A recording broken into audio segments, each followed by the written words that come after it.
Praticando a Presença. Joel S. Goldsmith.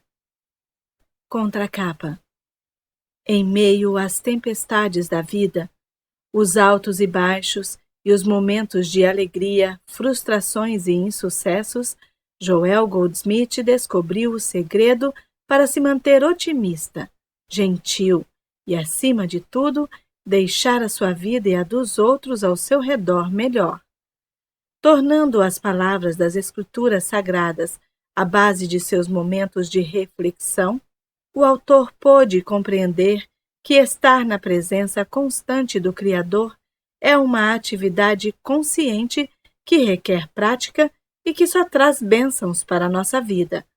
A leitura dessa obra é um convite a todos que desejam buscar um relacionamento mais próximo com Deus e consigo mesmo.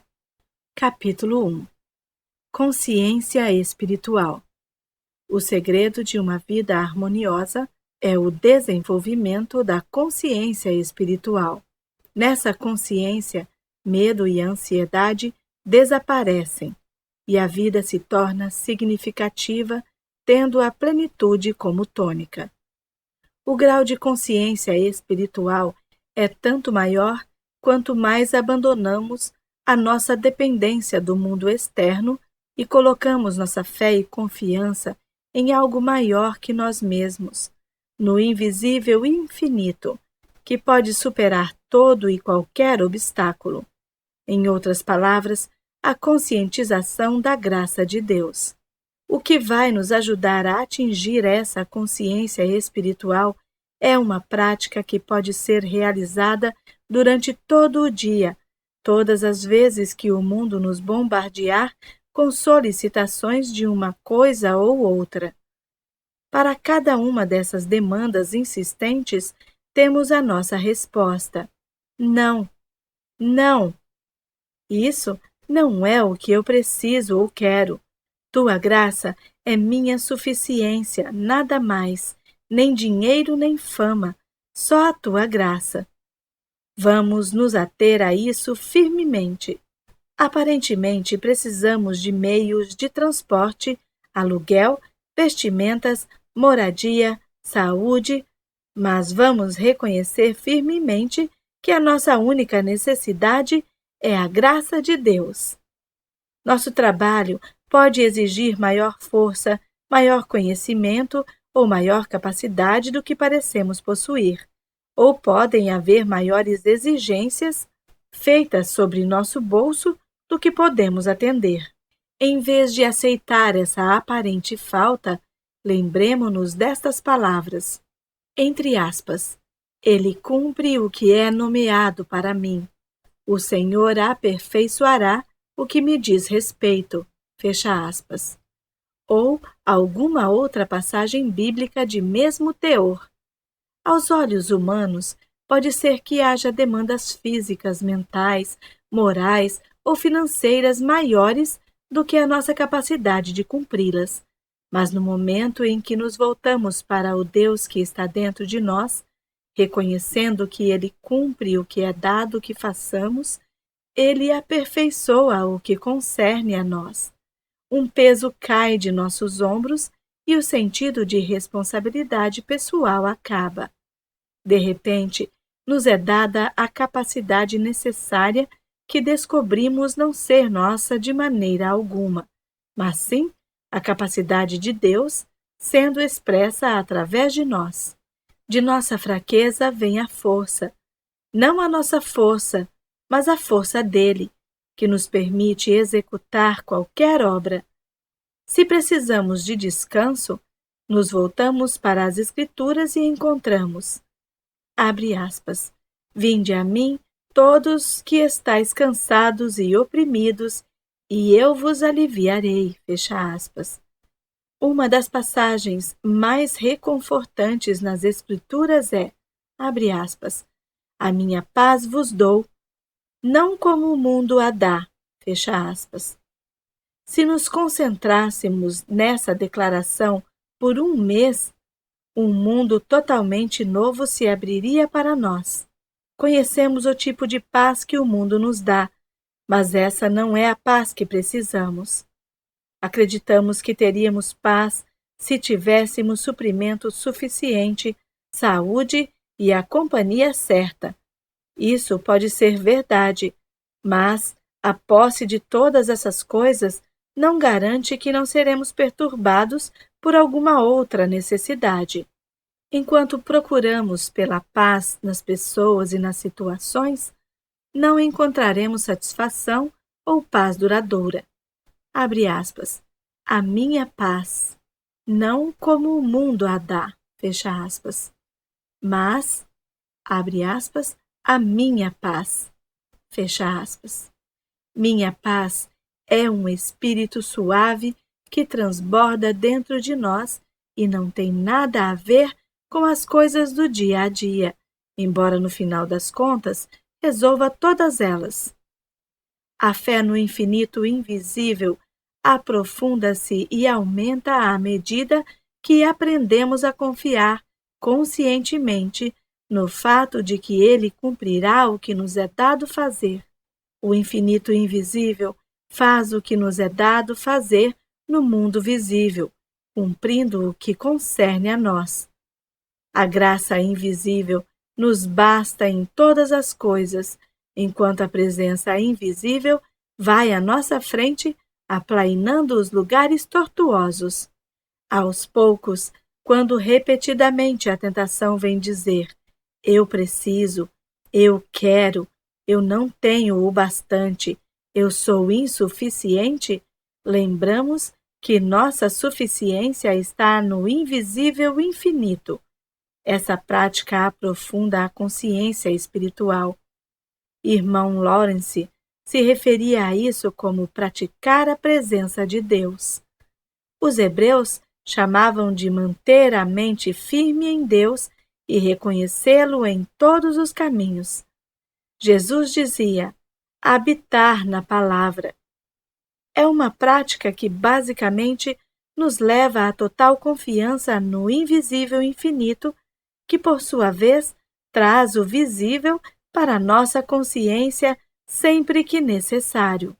A vivência material acredita nas formas de bem do mundo, enquanto que a vivência espiritual usa tudo o que está no mundo, aprecia a forma, mas deposita sua confiança na substância da qual esse bem é feito, ou naquilo que o criou, ou seja, o invisível. Toda a revelação espiritual mostra que a substância deste universo está em nós. Nossa consciência é a substância do nosso mundo. Portanto, nas palavras do Mestre, destrói este templo e em 3 dias eu o reconstruirei. Se algo no mundo do efeito, no mundo exterior é destruído, em um curto período de tempo pode ser reconstruído, restabelecido. Grandes civilizações foram destruídas e outras tomaram seu lugar. Tudo que foi construído pode ser reconstruído, porque tudo que existe no reino exterior só existe como atividade da consciência. Se perdermos nossa casa, nossa fortuna ou nossa família, podemos estar certos de que a consciência que as construiu poderá reconstruí-las. A compreensão do invisível como substância de toda forma é vital para a obtenção da consciência espiritual e, à medida que essa compreensão aumenta, a confiança no infinito invisível cresce e nosso amor, ódio ou medo daquilo que é exterior diminui. Vemos o infinito invisível como lei, causa e atividade de tudo o que é. E deixamos de nos preocupar com a forma, seja ela pessoa, coisa ou condição, pois ela é apenas o resultado natural da atividade da lei e da causa invisíveis. Cada questão da vida é determinada não pelas condições e coisas externas, mas pela nossa consciência.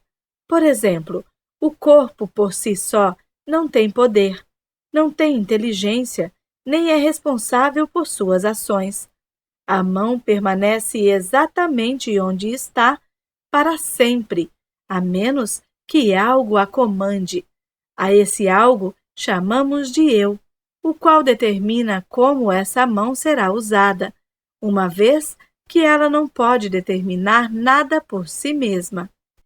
Ela existe como efeito ou como forma que corresponde a um comando, e por ser veículo ou ferramenta, ela nos obedece, e assim lhe atribuímos utilidade. Esse conceito pode ser aplicado a outras partes do corpo. A consciência que originalmente formou o corpo o mantém e o sustenta. Deus nos deu domínio através da consciência, e essa consciência, que é o princípio criativo do nosso corpo, também é a sua sustentação e o princípio que o mantém. Assim que compreendemos esse princípio, alcançamos o princípio da vida. Literalmente, o reino de Deus está dentro de nós. Literalmente, a lei da vida, a substância, a atividade, a direção inteligente da vida está dentro de nós. Se pudermos provar que 12 maçãs vezes 12 maçãs são 144 maçãs, podemos provar que 12 vezes 12 são 144, sejam maçãs ou pessoas. Se pudermos provar de uma única maneira que o reino de Deus está dentro de nós e que a vida, a atividade, a substância, a harmonia de nosso ser são determinadas por essa lei, não teremos dificuldades em aplicar esse princípio a cada fase de nossa vida, na saúde do corpo e em todos os relacionamentos. O segredo se encontra na palavra consciência. Uma vez que o conhecimento intelectual de que Deus é tudo não tem nenhum valor, pois a verdade só tem valor à medida que a compreendemos, assim ela passa a ser consciência espiritual. Só quando temos consciência da presença e da atividade de Deus, isso faz sentido para nós. Deus é amor, Deus é vida, Deus é espírito, Deus é tudo. Isso é verdade tanto para os santos quanto para os pecadores, jovens ou velhos, judeus ou gentios, orientais ou ocidentais, negros, amarelos ou brancos. Não existem exceções para Deus, pois Ele não faz acepção de pessoas. Não há como Deus ser deixado de fora de seu próprio universo. Porém, nós podemos deixar a nós mesmos de fora desse universo. Que Deus é e que existe um Deus, não há nenhuma dúvida. Um Deus infinito em sua natureza, eterno, universal, impessoal, imparcial e onipresente. Mas como podemos nos servir do que é Deus? Como podemos trazer o que sabemos a respeito de Deus para a nossa experiência individual? Para ilustrar, voltemos ao campo da música, cujo princípio é absoluto. Contudo, caso não o entendamos e os sons produzidos se tornem uma confusão de ruídos dissonantes, o princípio não deixa de existir. É necessário que nos dediquemos mais diligentemente a praticá-lo para nos tornarmos eficientes em sua aplicação. Assim deve ser em nossa experiência com Deus. Deus é e Deus está aqui agora, mas Ele está disponível apenas à medida que compreendemos e nos dispomos a aceitar a disciplina necessária para obtermos a mente que estava também em Cristo Jesus. De nada adianta sentar e implorar: ó Deus, quando é que você vai agir em minha vida? Aceite, Deus é bem. Ele já fez sua parte. Obrigado, Deus, por este princípio estar disponível o tempo todo. Mostra-me o que devo fazer para utilizar este princípio, este amor, esta vida, este corpo imortal. Quando alcançamos esse estado de prontidão, começamos a trilhar o caminho que leva à consciência espiritual. A consciência espiritual é alcançada através da atividade da verdade, na consciência fundamentada nas citações bíblicas ou declarações dessa verdade. Quanto mais lemos e ouvimos sobre a verdade, mais ativa ela se torna em nossa consciência. Assim, aprendemos a habitar na palavra e damos o primeiro passo no caminho. O segundo e mais importante passo é ser capaz de perceber nossa verdade interna, sendo receptivos e sensíveis à verdade que brota dentro de nós. Então, não pensamos, lemos ou ouvimos a verdade. Na realidade, nos conscientizamos da revelação da palavra de Deus em nós, porque o ouvido e o olho internos se desenvolvem assim que conhecemos e habitamos na letra da verdade. A letra da verdade é feita de declarações, citações e palavras, mas nenhuma por si só é poder. O único poder é o próprio Deus. É como se as cortinas das janelas estivessem fechadas e nós falássemos a tarde toda sobre a luz solar. O que é, o que faz e como podemos usá-la.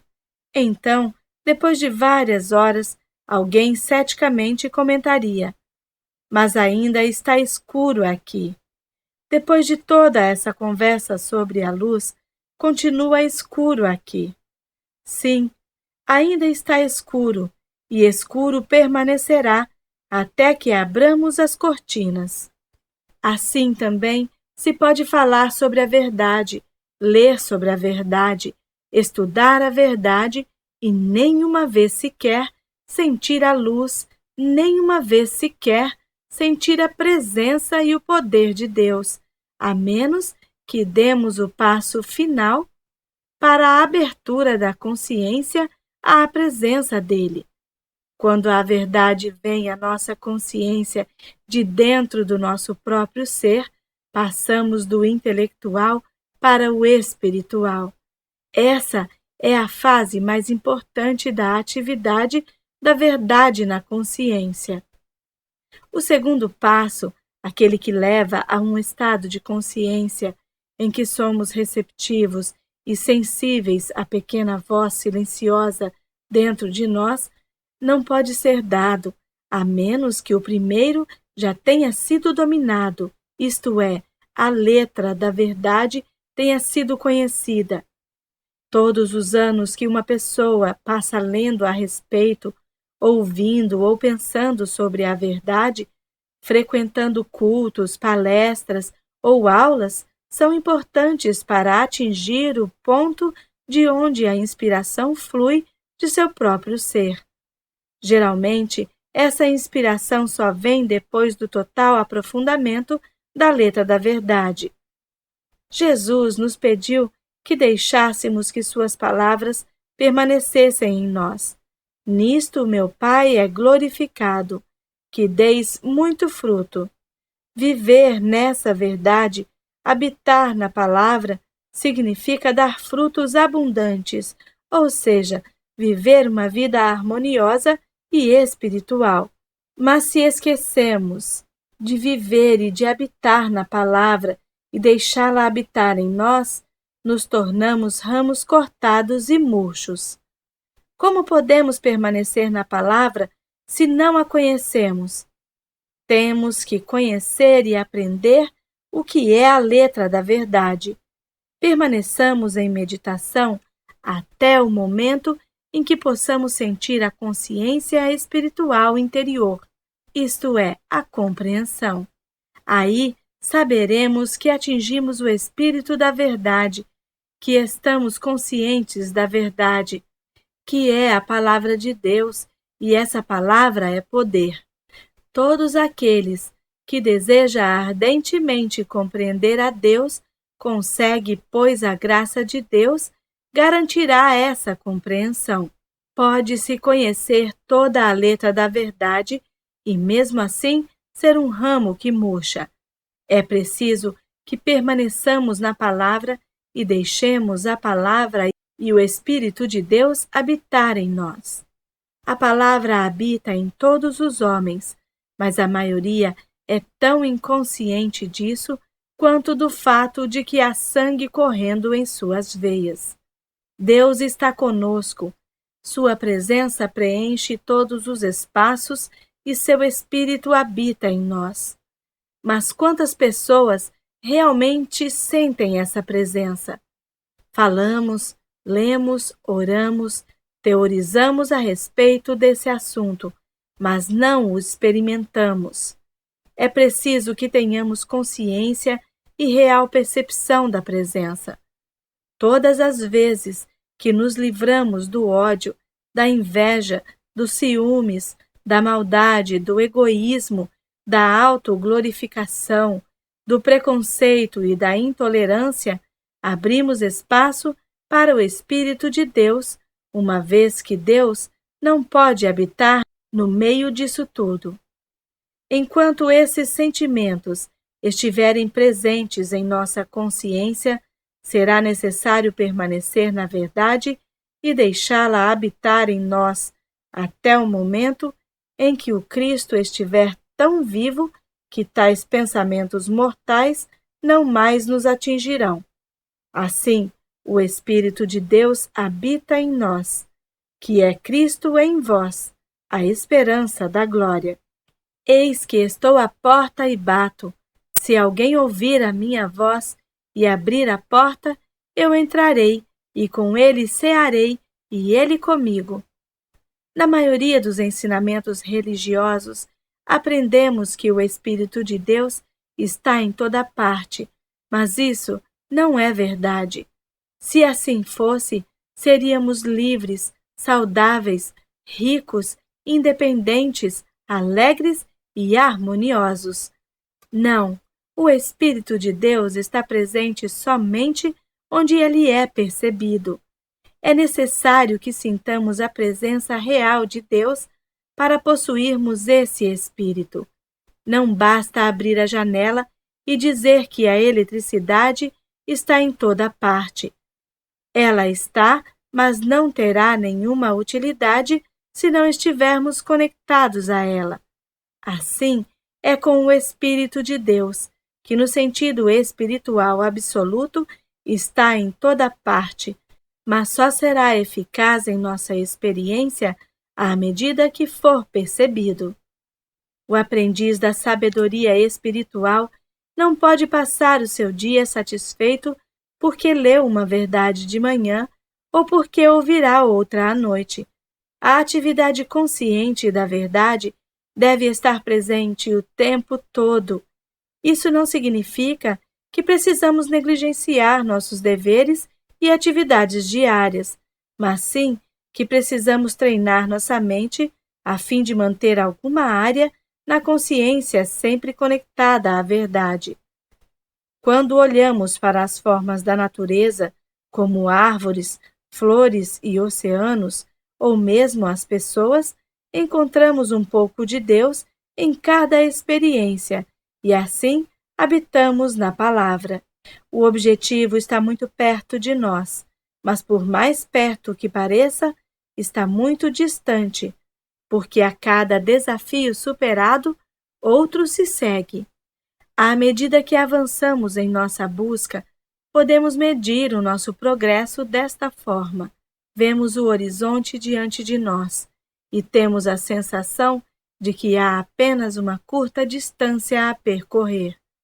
Às vezes, poucas semanas ou meses são necessários para se alcançar esse horizonte e o mundo inteiro do Espírito se expandir diante de nós.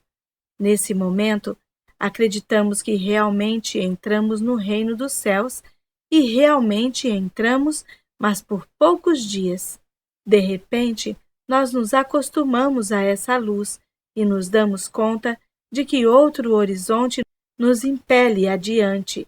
Outro avanço deve ser percorrido passo a passo e, novamente, seguimos em frente. É importante aprender tudo o que pudermos sobre a letra correta da verdade, compreender todos os princípios e então praticar até passarmos do conhecimento intelectual à consciência interior. Construímos nossa fundação sobre princípios específicos, alguns encontrados nas escrituras cristãs, hebraicas ou orientais. Outros não são encontrados em forma escrita. No entanto, são conhecidos por todos os místicos do mundo. Quanto mais avançamos nesse trabalho, mais necessário se torna que saibamos cada um desses princípios, que foram a base de nosso entendimento. Eles devem se tornar tanto parte de nós que, quando nos deparamos com um problema, não precisamos pensar neles conscientemente. Por exemplo, depois de passar muitos anos estudando e praticando, os matemáticos podem resolver problemas sem precisar sequer de papel e lápis para os cálculos. Arquitetos podem esboçar uma bela casa em pouco tempo usando sua capacidade e conhecimentos.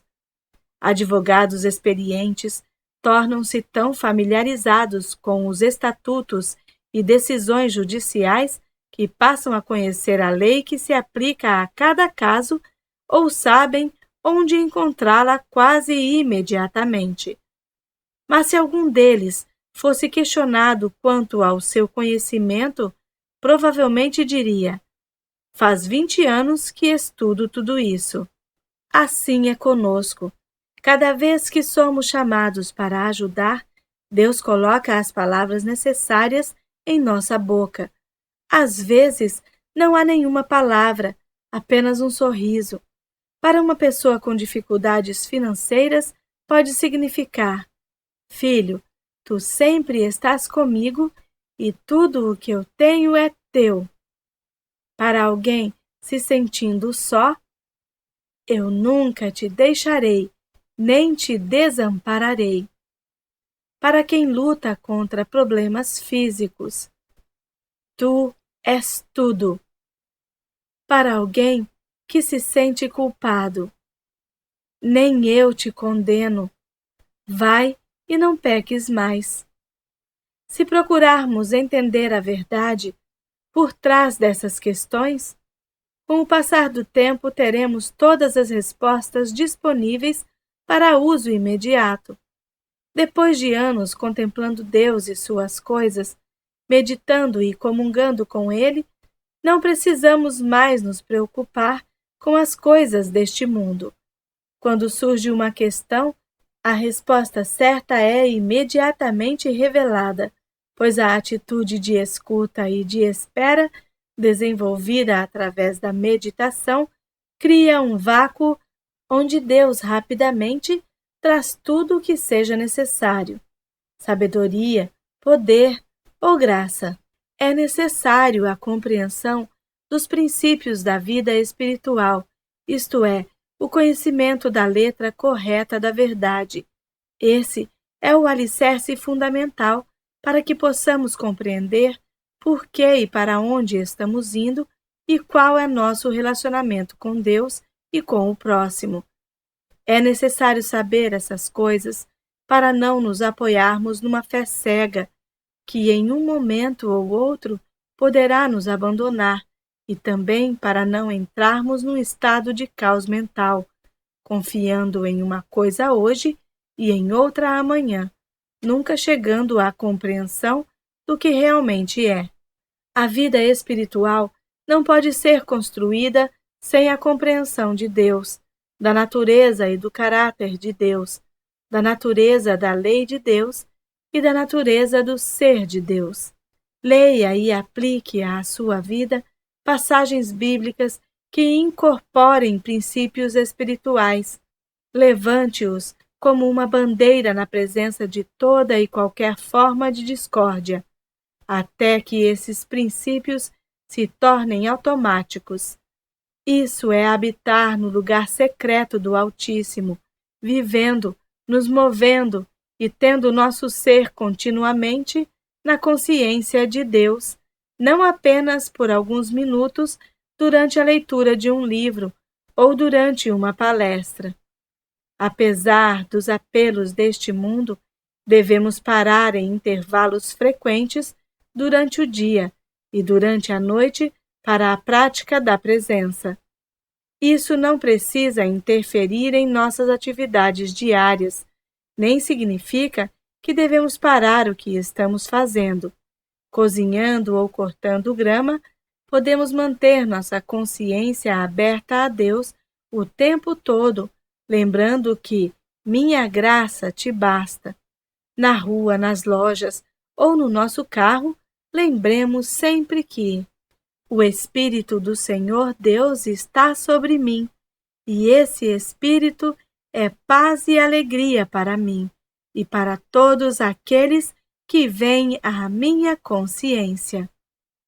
É importante nos lembrarmos conscientemente, a qualquer hora do dia, de que o objetivo da vida é atingir a mente que existia também em Cristo Jesus. O objetivo da vida espiritual é atingir a consciência de Deus, vivendo, nos movendo e mantendo nosso ser na eterna consciência da presença de Deus. É necessário entender claramente que toda sabedoria espiritual é composta de duas partes. Primeira, conhecer a verdade, e segunda, ter dentro de si a mesma mente que existia também em Cristo Jesus. Conheça os princípios específicos da verdade presentes neste livro e viva de acordo com eles. Escolha algum e carregue-o com você por uma semana ou um mês. Depois, escolha outro e viva com ele, usando-o como parâmetro para entender cada experiência sua. É possível mudarmos o rumo de nossa vida, não por ouvir ou ler a verdade, mas torná-la parte ativa da consciência na experiência diária. Assim, ela se torna um hábito a cada momento do dia, e não apenas um pensamento casual. Deixemos esses princípios agirem na consciência pela manhã, ao meio-dia e à noite, até que gradualmente a real consciência nos transforme de ouvintes da palavra em praticantes da palavra. Assim, habitaremos na palavra e daremos frutos abundantes.